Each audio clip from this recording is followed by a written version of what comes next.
Hi hotties, it's me, Bussy, and welcome back to Hot or Rat, and Happy New Year. Long time no see, and might I say, aren't I looking beautiful?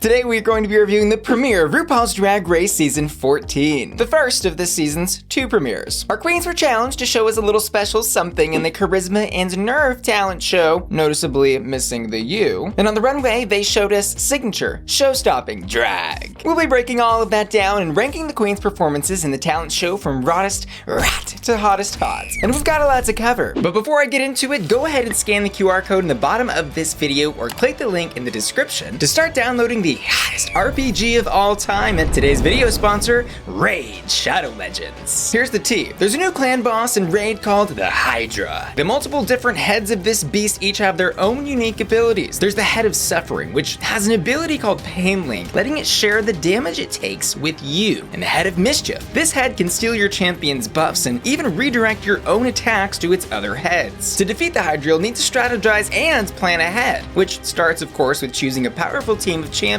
There's Chaplain, who's a part of the Sacred Order. She can remove debuffs and heal the team using her attack stats. And Infiltrator, who can attack and poison enemies at the same time. I'm also excited to announce Raid's giving away a super limited edition champion to every player in the game. Esports legend and Navi superstar, Simple. Just log in for 7 days between now and January 28th and he's yours. Oh, and pro tip, all new players that download Raid using my link will get a special starter pack worth over $30. It includes Burgess, a high elf epic defense-based champion, 200,000 silver, 1 XP boost, 1 energy refill, and 1 ancient shard so you can summon an awesome champion as soon as you get in the game. And make sure to download Raid ASAP because you can only claim all your special rewards for the next 30 days. And once you're in, you can find me under the username Bussy Queen. Thanks Raid for sponsoring today's video. Now, let's get into it. First up, Drag Race's first constellation, Orion. In the talent show, she is giving us not much of anything, but she called it aerobics trailer park fantasy. Now I will say, the idea for this was not horrible. It could have gone really well, but it didn't. What she ended up serving felt more like, I think, a half-committed character study, half-comedy set. It was very like what you might walk into on an open mic night at your local comedy show, which, you know, in the right venue works really well. But this is the main stage of RuPaul's Drag Race, and I just don't think the caliber of her talent stacked up to her peers. And to her credit, she did have one of the funniest moments of the entire episode with that little hot one in the chamber bit, but wouldn't it be such a gag if that was just like part of the improv and she actually did have to fart?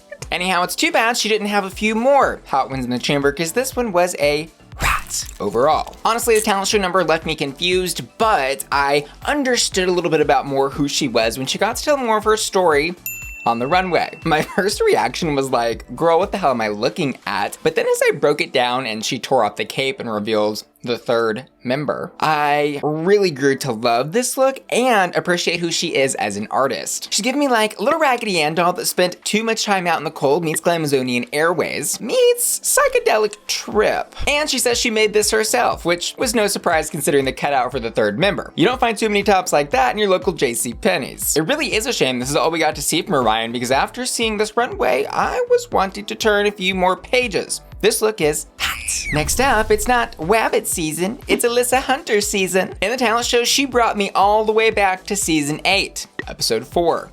You know the one, where they split the girls into rock band groups. But at the end of the day, she really was just lip syncing for a talent. And there are so many opportunities on Drag Race for these girls to show us their lip syncing abilities. And she almost got to show it to us twice tonight. But I think when you're doing these talent show, variety show things, there needs to be another layer. Because more so than in a variety show where this might have been a lot more acceptable, this was a talent show. So by definition, we're looking for originality, something that she can do better than anybody else. And with this little number, I wasn't convinced. I'm gonna give this a rat. But on the runway, I think she more than made up for falling flat in the talent show. This is an inspired by reference to the iconic My Fair Lady look, she says, and I think she looks stunning in it. I love that she took that classic silhouette and very much turned it into her own thing. The nude color I think is really pretty, and I love the way it's shimmering and reflecting with all those crystals. It can be easy, I think, to let really intricate outfits wear you, but there was none of that here. But it was no surprise she looked show-stopping on the runway considering her background in pageantry and what what we've seen on her Instagram and such. That is to say, I highly doubt that at any point in this competition when it comes to looking beautiful, she will slip up. But she'll need more than bullseyes on the runway to succeed in Drag Race. This look is hot. Next up, I think it's about time for a little jambalaya in June. Her talent, she says, is African dance. And purely from a talent and performance perspective, I think June did really good. And I want to commend her for the amount of energy that she expended. And this performance was, I think, overall enjoyable because you could feel her having fun, even if she couldn't see how much fun she was having. Because, you know, the bandana. However, the one thing missing from her performance was, I think, an element of humor. She took herself so seriously that it came off a little flat. And let's be honest, if you're not making RuPaul laugh, girl.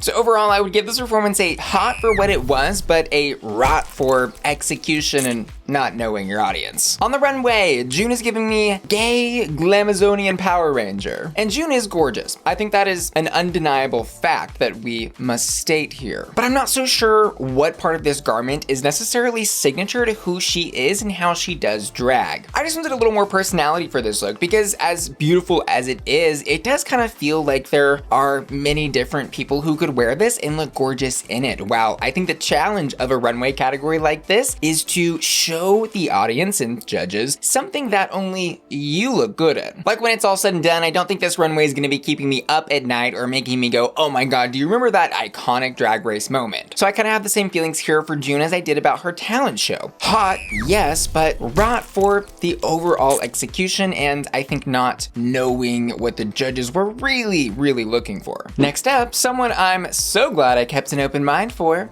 Bosco. Her talent tonight is botany meets burlesque. She's dressed as a literal rose for this burlesque number and is taking off the outfit petal by petal, which was a total gag, I've gotta say. It was a super inventive and fresh way to approach this type of thing. However, I will say I maybe wanted a little bit more energy and excitement from her on stage. And while I certainly don't claim to be a professional at anything, I like most when burlesque is combining the art of tease and also that high energy campy or sexy performance, whichever flavor you go for. You know, whether you're the Ben de la Creme of the art or Scarlet Envy. So while I would have maybe liked a little more metal in her petal tonight, I still would have picked this rose and sniffed it. This was hot. And on the runway, this little rose finally showed us where she keeps her thorns. On her duh. She really took Kornbread to a new level with this and I was living. This look was beautiful, artsy, elegant, and I think says a lot without doing too much. I also love that this look was self-referential, of course inspired by Dida Ritz, who,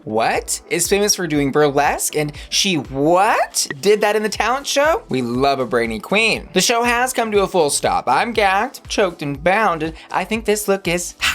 Next up, shout out to Dallas, Texas. But your light is up. Ow.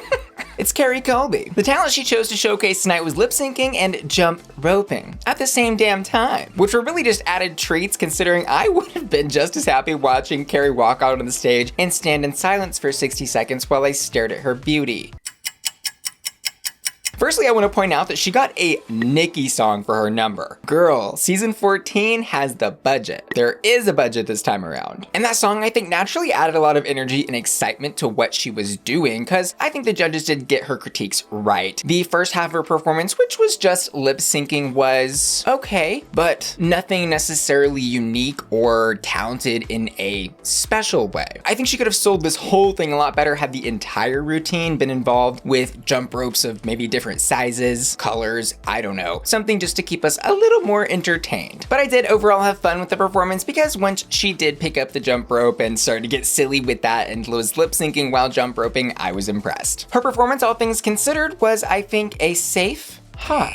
And on the runway, I super enjoyed this outfit because it felt expensive, gaudy, and kind of like a knowing nod to how she's been talking about the Colby dynasty. Plus, I like the idea that she is telling the judges her signature drag is looking flawless, effortlessly. This look is hot. Next up, Willow Pill.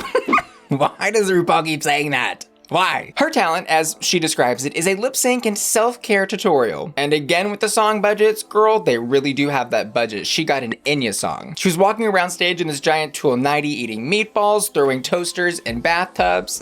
and finally getting into it. She acknowledges this performance is very much a nod to her darkness that she has inside her from the chronic illness that she's been facing since she was a child. I think a really fun way for her to cope, and also for us to get some enjoyment out of her like weird twisted sense of humor. I loved this performance so much because she took that raw, edgy, real local drag and brought it to the main stage of RuPaul's Drag Race. Finally, because I feel like pretty much forever RuPaul's Drag Race has only shown one side of drag, and there's so much more to the art than lip-syncing top 40 pop songs, as fun as that is sometimes. In fact, I think the most shocking thing about her talent was not her throwing the toaster in the bathtub, but the judges loving it so much. Willow, this performance was hot. But on the runway, the judges weren't particularly green with envy for this look. Lizzo specifically, I think, called out the green Kermit the Frog gloves, which, like, sure, the gloves maybe could have used a nail, but I actually really liked this look because I immediately thought of Daphne with that hair and the green and purple colors bringing me to the mystery machine of Scooby-Doo. Ruh-roh. Plus, the look was very different and quirky, which is very much in line with Willow's signature. So let there be no mystery about it. I think this look is hot. And I of course can't move on from Willow tonight without bringing up her entrance look, which has sparked quite the controversy online. Yesterday when the sneak peek premiered, I saw memes of her, Dida Ritz, and Rebecca Glasscock bubbling up online, calling them like going to the mall drag realness. And then on the night of the premiere, I saw Dida Ritz say this on Twitter. Okay, so after this, I need y'all to leave me alone about my fashion. Thank you, with a photo of Willow's shoes attached to the tweet. Firstly, this meme is funny as hell, but they are missing Jujubee's mall manager realness look to complement it. But also, Dida has a really valid point here. For her to have been on the show 8 or 9 years ago and to still to this day have people in her Twitter mentions trying to like drag her and read her for her runways, it's weird. Y'all gotta stop doing that if you're doing it. And finally, while I think it's undeniable that Willow's look is certainly not, how do we say, fashion, it was very smart because it got people talking. And considering the brainy performance that we saw from her in the talent show, I think it's safe to say we know exactly which angle she was approaching this entrance look from. That's all. And finally, the queen that's more than just a side dish. She's a full course meal of entertainment. It's Kornbread. For her talent, she performs an original rap. And shockingly, this was the only bitch track that we saw of the night. I can only guess that because we normally see so many of these for this type of main challenge, the queens thought to stay away. And smartly so. But Kornbread found a way to take this overly cliche type of performance and blow me away. Mostly because she's just so damn funny. It's episode 1 of a split premiere and she has already cemented herself as the narrator of the season. But even better, she knows how to take that casual comedian inside of her and apply it to something like a rap song. Which, by the way, Kornbread, when is that single dropping? Because I'm ready to download it. I also loved the physical comedy that she brought to this performance, for example, with Merle Ginsburg missing on the milk carton and her chicken wing necklace, which, considering her other Drag Race references in this set, could have been a reference to Stacey Lane Matthews' workout challenge, or maybe a reference to Nicki Minaj's iconic pink chicken wing necklace, or maybe just a funny nod to her food-based name. And even though I thought this performance was no ifs, ands, or buts about it, I thought it was interesting how Michelle commented that she could only understand every like 5th or 6th word, especially considering this was like a pre-recorded track, so it's not like Kornbread could have enunciated any clearer on the night that she was performing it. It was a very like, I'm gonna give a critique just to give a critique type of moment. And on the runway, when Kornbread first walks around the corner, she kind of surprised me with the more serious looking outfit. She's dripping in rhinestones and reminding me a little bit of that Rihanna outfit that she wore back to the CFDA Awards.